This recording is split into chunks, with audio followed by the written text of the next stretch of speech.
an SIO South Maharashtra production.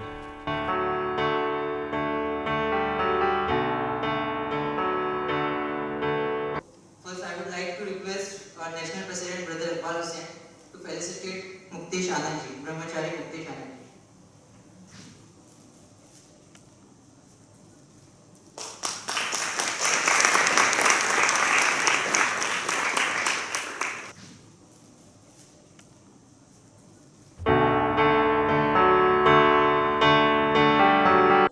Hariom. सबसे पहले मैं SIO के राष्ट्रीय अध्यक्ष इकबाल हुसैन साहब,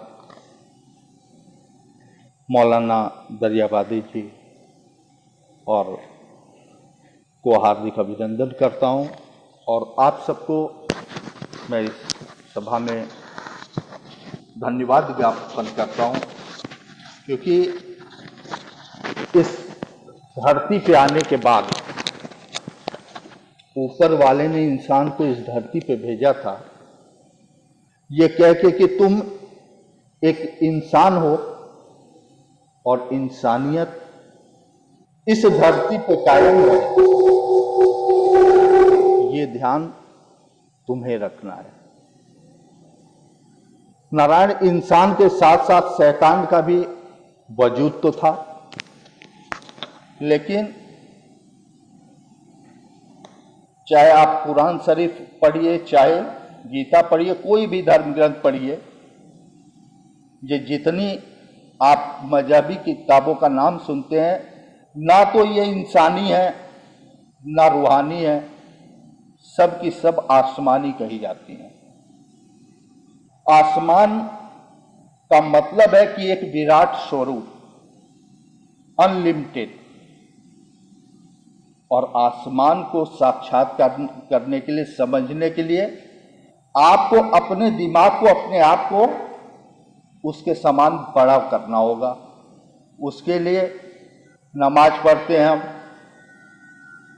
जप करते हैं, आरती करते हैं, जो भी जिनकी आप जिस ग्रंथ को मानते हो उसमें परंपराएं, विधि लिखी हुई हैं, और उसका जब आप आचरण करते हैं तो ऊपर वाले से आपका तार जुड़ता है, और जब ऊपर वाले से तार जुड़ता है नारायण, तो इंसान इंसान बनता है।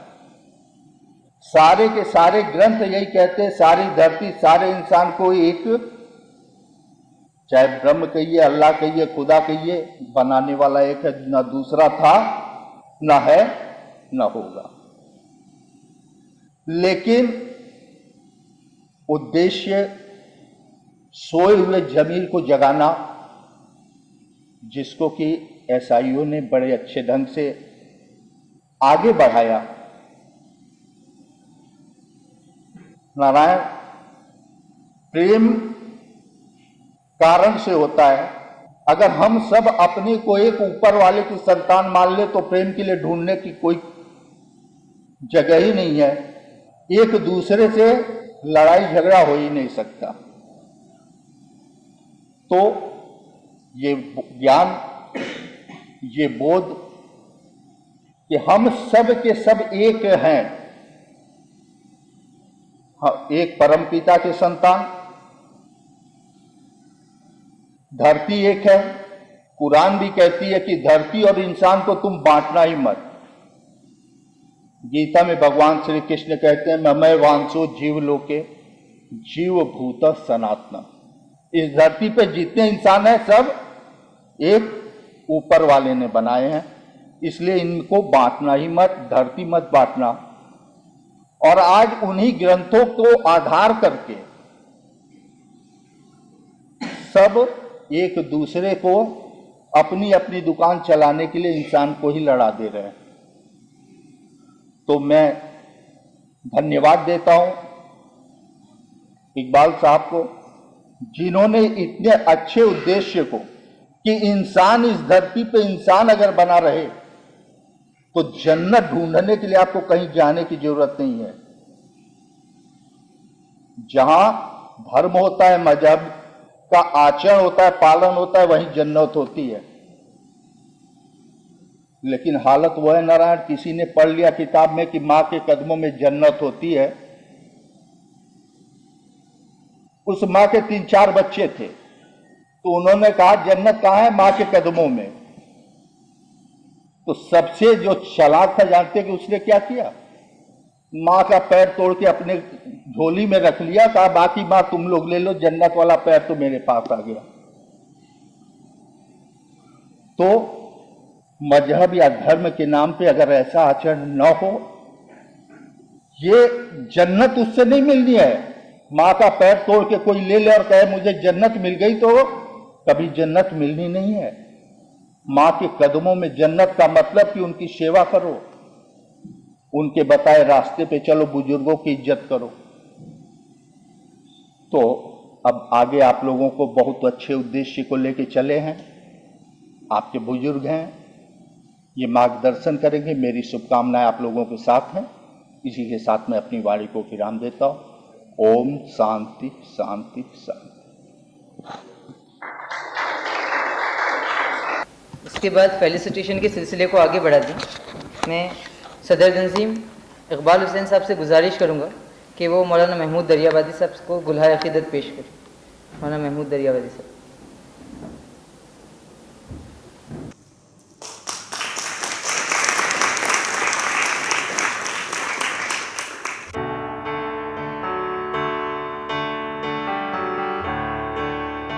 बिस्मिल्लाहिर्रहमानिर्रहीम। नहमदुहु व नसल्ली अला रसूलिल करीम। औज़ु बिल्लाहि मिनश शैतानिर रजीम। बिस्मिल्लाहिर्रहमानिर्रहीम। फला यजरिमन्नकुम शनानु कौमिन अल्ला तादिलू इअदिलू हुवा अक़रबु लित्तक़वा। सदक़ल्लाहुल अज़ीम। स्टेज पर तशरीफ़ फरमा ईसाई के सदर जनाब इकबाल हुसैन साहब और दीगर ज़िम्मेदारान, अज़ीज़ नौजवानों, आज बड़ी खुशी हुई इस प्रोग्राम में आकर के। ईसाइयों ने वक्त की एक अहम ज़रूरत के तहत एक तहरीक लॉन्च की है। आज हिंदुस्तान में ख़ास तौर पर बल्कि आलमी सतह पर जो हालात चल रहे हैं वो इस बात के मुतक़ाज़ी थे कि इस तरह की तहरीक शुरू की जाए। आज हम सिर्फ हिंदुस्तान के मामलात पर बात कर रहे हैं, और आलमी पैमाने पर भी जो हालात हैं वो आप सब जानते हैं कि तन्हमा दाग दाग शुद पम्बा कुजा कुजा नहम। इसको उर्दू में कहा जाता है, कहा गया, किसी शायर ने कहा कि एक दो ज़ख्म नहीं जिसमें सारा चलनी, दर्द बेचारा परेशान है कहाँ से उठे। दोस्तों, फ़िरक़ावारियत एक समाज के लिए एक जहर है, एक मुल्क के लिए लानत है। इसके जरासीम हमारे हिंदुस्तान में यूँ तो बहुत पहले थे, सदियों से थे, लेकिन जैसा कि इससे पहले कहा गया कि अंग्रेज़ों ने इस फ़िरक़ावारियत को बढ़ावा दिया ताकि वो इस मुल्क पर ज़्यादा दिनों तक हुकूमत कर सकें, यहाँ के रहने वालों को आपस में डिवाइड करके, आपस में तकसीम करके, और जब तक उनका बस चला उन्होंने ऐसा किया भी। लेकिन जब इस मुल्क में एक इत्तेहाद की फ़ज़ा चली, एक इत्तेहाद की हवा चली, तो आप यकीन करें 1920 और 21 में जिन लोगों ने तारीख़ पढ़ी है वो जानते होंगे कि हिंदू मुस्लिम इत्तेहाद की एक ऐसी फ़ज़ा थी उस वक्त कि स्वामी शारदानंद को दिल्ली के मुसलमानों ने दिल्ली की जामे मस्जिद के मिंबर पर बैठा करके उनकी तकरीर कराई थी। ये हिंदू मुस्लिम इत्तेहाद का उस वक्त का माहौल। और एक दूसरी बात मैं बताता हूँ, हकीम अजमल ख़ां का नाम आपने सुना होगा। हकीम अजमल ख़ां साहब जो अपने वक्त में खिलाफत के भी सदर थे, जो एक मुसलमानों की जमात मुसलमानों की तहरीक थी, दूसरी तरफ कांग्रेस के भी सदर रहे, मुस्लिम लीग के भी सदर रहे, और इसी के साथ साथ आपको ताज्जुब हो शायद बहुत से लोगों को कि वो हिंदू महासभा के जनरल सेक्रेटरी भी थे हकीम अजमल ख़ां साहब। ये फ़ज़ा थी जो आज ख्वाब सा महसूस होता है कि हिंदू मुस्लिम इत्तेहाद ऐसे भी था हमारे मुल्क में, और ऐसा भी हो सकता है कि हर तमाम लोग, हकीम अजमल ख़ां दीनदार आदमी थे, हाफिज़ कुरान थे, पूरी तरह से नमाज के पाबंद थे, तहज्जुद के पाबंद थे, लेकिन इसके बावजूद मुल्की मसलहत, मुल्की हालात के तहत उन्होंने एक दूसरे के साथ ताउन लिया। इस मुल्क में अमन व अमान की फ़ज़ा पैदा हुई, अंग्रेज़ों ने जिसको ख़त्म किया अपने फ़ायदे के लिए। और अफसोस ये कि आज़ादी के बाद यही सिलसिला आगे बढ़ता रहा। इस मुल्क में जो लोग भी इक़्तिदार में आए, इक़्तिदार में आना चाहते थे, उन सब लोगों ने फ़िरक़ावारियत को बढ़ावा दिया अपने फ़ायदे के लिए, इक़्तिदार के लिए, वोट बैंक के लिए। अलग अलग जमातों ने अलग अलग औक़ात में इससे फ़ायदा उठाया। इसका नुकसान फ़िरक़ावारियत का सबसे ज़्यादा अगर किसी कौम को हुआ है तो मुसलमानों को। आज़ादी के बाद से अब तक तकरीबन 65 से 70 हज़ार फसाद हो चुके हैं। मैं कहीं पढ़ रहा था कि रोज़ाना का अगर औसत निकाला जाए तो एक दिन में तकरीबन 3 फसाद का औसत पड़ता है, और इन 3 फसादों में रोज़ 3 फसाद का जो एवरेज है उसमें सबसे ज़्यादा नुकसान आप देखें सिर्फ मुसलमानों का होता है।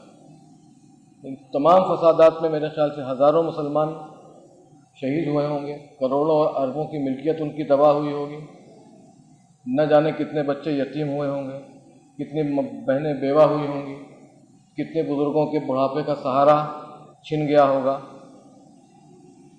लेकिन अफसोस ये कि प्रोपेगेंडा भी इस तरह से हुआ कि मुसलमान ही मुजरिम ठहरे। बमों के धमाकों का सिलसिला शुरू हुआ, इधर धमाका ख़त्म होता था, उधर मुसलमानों जैसे नाम मीडिया के ज़रिए आने लगते थे।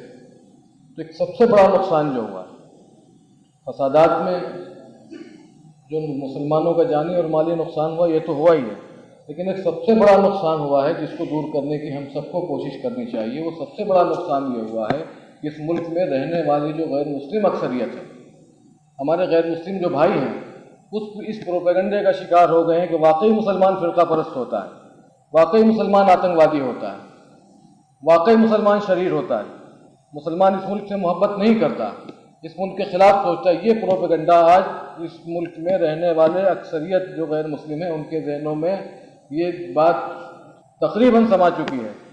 जो लोग आम लोगों से वास्ता रखते हैं, आम गैर मुस्लिमों से, वो समझते होंगे कि गैर मुस्लिमों का जहन किस कदर ख़राब किया जा चुका है। रास्ता चलते हुए दूसरे मौके पर जब भी आपका साबका होता होगा आप इसको महसूस करते होंगे। इसे साफ करने की ज़रूरत है। इस तरह के जो प्रोग्राम हम लोग कर रहा हजरात ने जो शुरू किया है, ये असल काम है करने का, ताकि गैर मुस्लिम भाइयों के जहनों को साफ किया जाए, उन्हें बताया जाए कि हम भी मुसलमान हैं, इस मुल्क के शहरी भी हैं, इस मुल्क के बाशिंदे भी हैं, इस मुल्क की तरक्की भी चाहते हैं। इसलिए चाहते हैं कि अगर तरक्की होगी तो हमारी भी तरक्की होगी। अगर यहाँ अमन चैन रहेगा तो हम भी अमन चैन से रहेंगे। जब ये मुल्क आज़ाद हुआ तो इस वक्त मुसलमान इस मुल्क में तकरीबन 38% थे सरकारी हिस्सेदारी में, मुलाजमत में। आज 38% से 40% मुसलमान जेलों में हैं। सिर्फ 2 से 2.5% मुसलमान ऐसे हैं जो गवर्नमेंट जॉब्स में हैं, गवर्नमेंट में। और इसके अलावा हुकूमत की तरफ ये सब फ़िरक़ावारियत के ज़रिए जहनों को जो ख़राब किया गया उसका असर है कि जो सरकारी स्कीमें आती हैं, चाहे वो किसानों के लिए हों, मज़दूरों के लिए हों, आम लोगों के लिए हों, उसमें मुसलमान मज़दूरों को उतना हिस्सा नहीं मिलता जितना दूसरों को मिलता है, मुसलमान किसानों को उतना हिस्सा नहीं मिलता जितना दूसरे किसानों को मिलता है। तो सिर्फ इसलिए हो रहा है कि लोगों का जहन ख़राब कर दिया गया, लोगों के जहन में जहर भर दिया गया। अब उन्हें उनका जहन साफ करने की ज़रूरत है। ये वक्त की आवाज़ है कि हमें करना चाहिए। हुकूमत से तो हम मुतालबा करेंगे, करते रहते हैं, लेकिन अपने आप को भी हमें टटोलना चाहिए कि हमने इस 1000 साल इस मुल्क में रह कर के कितना काम किया अपने गैर मुस्लिमों के लिए, गैर मुस्लिमों के जहनों को साफ करने के लिए, गैर मुस्लिमों तक अपनी आवाज़ पहुँचाने के लिए कितना काम हमने किया है। ये हमें टटोलना चाहिए, अपने आप को देखना चाहिए। ये खुद हिसाबी का वक्त भी है, मेहनत करने का वक्त भी है। और हुकूमत से तो हम वादा हमेशा करते हैं, हुकूमत तो हमसे हमेशा वादा करती है। अब ये हुकूमत भी सबका साथ सबका विकास के वादे से आई है, हमें उसे भी याद दिलाना पड़ेगा। भाई आपने किया था वादा जो हर एक से खुशी का मगर, किया था वादा जो हर एक से खुशी का मगर, मेरे लबों को भी थोड़ी बहुत हंसी तो मिले, तेरे चिराग के बारे में मैं भी बात करूं, मगर मुझे मेरे हिस्से की रोशनी तो मिले। दोस्तों, इस आयोग के ज़रिए जो एक तहरीक शुरू की गई है, हम पूरी तरह से इसके साथ हैं। मेरा ज़ाती ताउन, हमारी जमात का ताउन, हम सब का ताउन जहाँ जहाँ भी जिस तरह से भी ज़रूरत होगी इंशाअल्लाह हम हमेशा हाजिर रहेंगे, हमेशा तैयार रहेंगे। जहाँ आप आवाज़ देंगे हम इंशाल्लाह आगे बढ़ कर के काम करेंगे। अस्सलाम वालेकुम।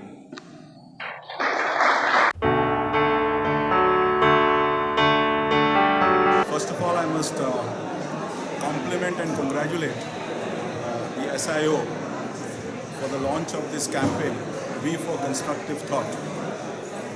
It's actually a need for the hour because of the situation that we are facing in the current context of the new rule. As Martin Luther King said, injustice anywhere is a threat to justice everywhere. So it's very, very important for us to reflect on this point and see how, as young people, we fight our way through to build up a community of trust, networking and fellowship.